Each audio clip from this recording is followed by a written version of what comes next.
1, engine start, and liftoff of the Delta II rocket carrying the Spirit from Earth to planet Mars. 5, 4, 3, 2, main engine start, 0, and liftoff of the Delta rocket with Opportunity. A chance to explore and unlock the secrets of our naval. 0, and liftoff of the Delta II rocket with Serta, seeking hidden secrets in the evolution of our universe. 9. We have successfully collected samples from a comet, and we're bringing them home. Spacecraft rocket ignition has occurred. At this point in time, we should be on the ground.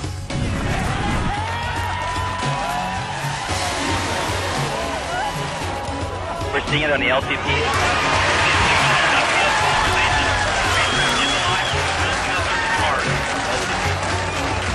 We're on Mars, everybody.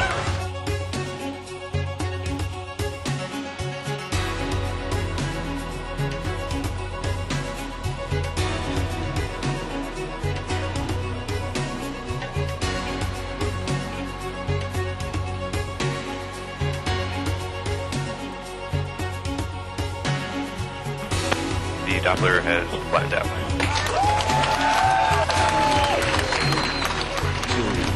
1. We have ignition, and we have liftoff of NASA's Aura spacecraft on a mission to understand and protect the air we breathe. While there's still rovers on Mars, we still have updates to give.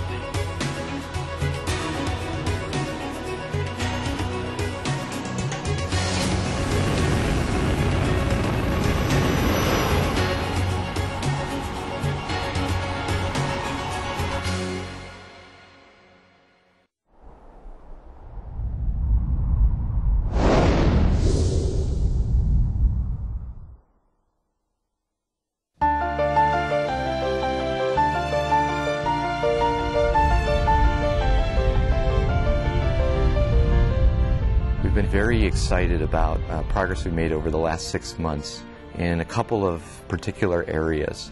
One is the GRACE data set on the gravitational field of the Earth. And we've been able to map that with the GRACE satellite to a factor of 100 times better than the gravity field has ever been known before. Another key area is looking at climate change. And the one in particular that's really interested us was data from the Shuttle Radar Topography mission, which has mapped the entire global topography. And looking at those images, we've been able to use it as a baseline to look at melting of glaciers. And so through that, scientists here at JPL, in collaborating with others, have shown that the melting of glaciers has accelerated over the past years, and now even accounts for up to 10% of the observed sea level rise change. Another thing that we're very excited about is the completion of the Earth observing system, the Terra, the Aqua, and now the Aura, and will provide us an unprecedented look at the Earth system. And so JPL has played a key part in terms of putting instruments on all of the platforms, but now we're trying to move to the next domain, which is true predictions, improving our predictions, so that we can better understand where hurricanes are going to hit and make landfall, better understand air quality incidences. So there's many prediction targets that we really have a true chance of achieving over the next decade. The challenges for earth sciences are tremendous.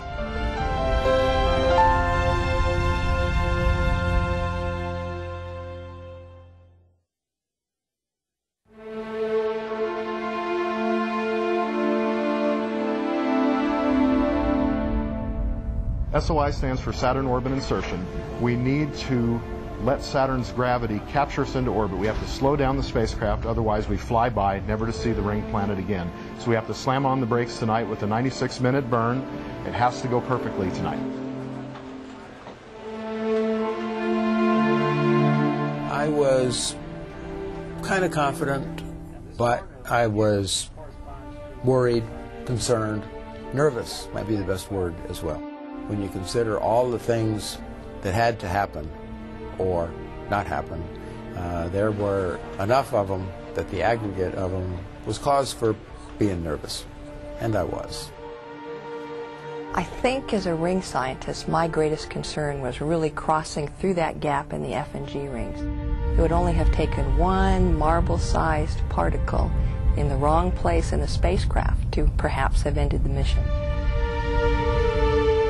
The spacecraft did take a number of hits going through the ring plane crossing. According to the one instrument we had on board and operating that could measure these, it was about 100,000 hits during the course of the single ascending crossing.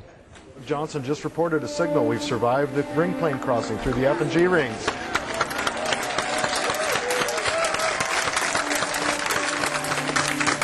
One hurdle down, one to go with the start of the burn a mere 9 minutes away.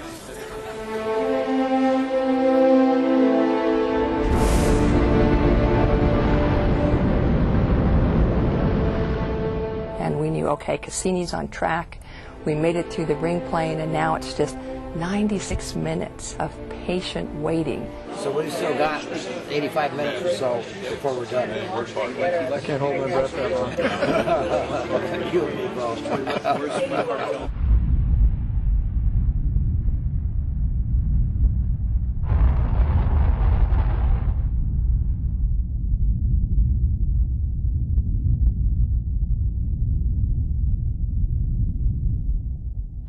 Wait, is what comes? Go ahead, is what comes. The Doppler has flattened out. Okay, we have burn complete here for the SOI orbit insertion burn. And the burn stopped right at the level it was supposed to stop at and at the time it was supposed to stop at. That was the real moment of relief. Congratulations, continue in mission control. The high fives begin in the back of our mission support area. Oh man, I love it. 4 years for this moment. And it's fun. Yes. I was particularly anxious to see the pictures and really thrilled to see them.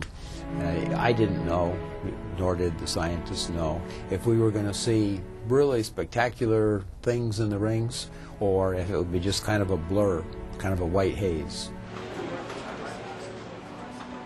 We reverse this. Oh my God, look at that. Woo, that is, oh, that's the best. That is the best. That is the Keeler gap. We struck gold. That is the Keeler gap. My God, we got lucky.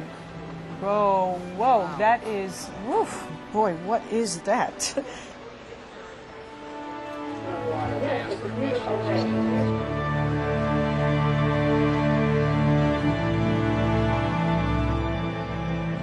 I'm surprised at how surprised I am at the beauty and the clarity of these images. They are shocking to me. I can't describe how exciting this is for us and how just mind-blowing the whole thing is.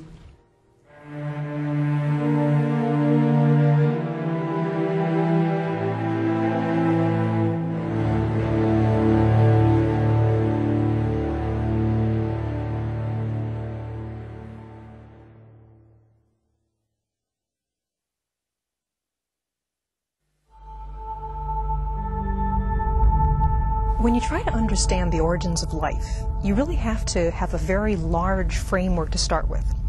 And the first thing you need to understand is how do stars really form in the first place? Obviously, you're not going to get any life without some sort of energy, some sort of star. Now, the first step in this particular exploration, I think Galax illustrates very well.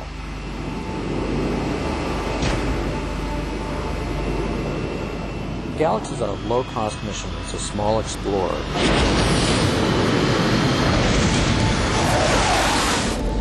Traditionally, the small explorers are launched from a